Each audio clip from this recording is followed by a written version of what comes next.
Top quality और consistent performance के लिए सिर्फ सिल्वर पंप नाम याद रखना।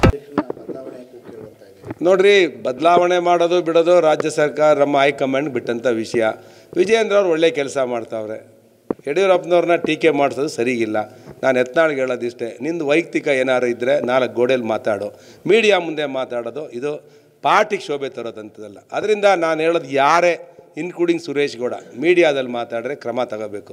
ಹೈಕಮಾಂಡು ಆದಿ ಬೀದಿಲಿ ಮಾತಾಡೋಕ್ಕೆ ಯಾವುದೇ ಕಾರಣಕ್ಕೂ ಯಾರಿಗೂ ಹಕ್ಕಿಲ್ಲ.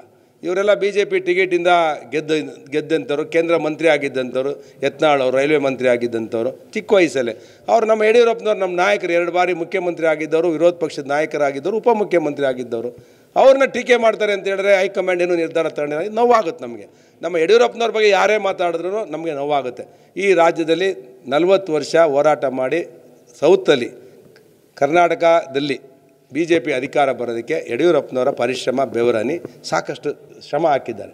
ಅವ್ರ ಬಗ್ಗೆ ಮಾತಾಡೋವಂಥದ್ದನ್ನು ಯಾರೂ ಸಹಿಸ್ಕೊಳ್ಳಲ್ಲ BJP ಕಾರ್ಯಕರ್ತರು. ಇದು ನಮಗೆ ನೋವಿದೆ. ಅದನ್ನು ನಾನು ಹೈಕಮಾಂಡ್ ವಿನಂತಿ ಮಾಡ್ತೇನೆ, ನೀವು ಯಾರು ಮಾಡಲಿ, ಫಸ್ಟ್ ಇವ್ರನ್ನ ಯಾರು ಬೀದಿ ಆದಿ ಮಾತಾಡ್ತಾರೆ, ಯಾರು ಬಂಡಾಯ ಮತ್ತು ಇದನ್ನು ಹೋರಾಟ ಮಾಡ್ತಾರೆ, ಅವ್ರನ್ನ ಬಾಯಿ ಮುಚ್ಚುವಂಥ ಕೆಲಸವನ್ನು ಹೈಕಮಾಂಡ್ ಮಾಡಬೇಕು. ಸರ್, ಈಗ ತುಮಕೂರು BJP ಜಿಲ್ಲಾಧ್ಯಕ್ಷ ಸ್ಥಾನಕ್ಕೆ ಕೂಗು ಕೇಳಬರ್ತಾ ಇರುವಂಥದ್ದು ಯಾರನ್ನಾರು ಮಾಡಲಿ, ನಾನು 2 ಬಾರಿ ಆಗಿದ್ದೇನೆ. ಹೊಸಬರಿಗೆ ಅವಕಾಶ ಆಗಿ 2 ಬಾರಿ ರಾಜ್ಯ ಕಾರ್ಯದರ್ಶಿ ಆಗಿದ್ದೇನೆ, 2 ಬಾರಿ ಜಿಲ್ಲಾ ಅಧ್ಯಕ್ಷ ಆಗಿದ್ದೀನಿ.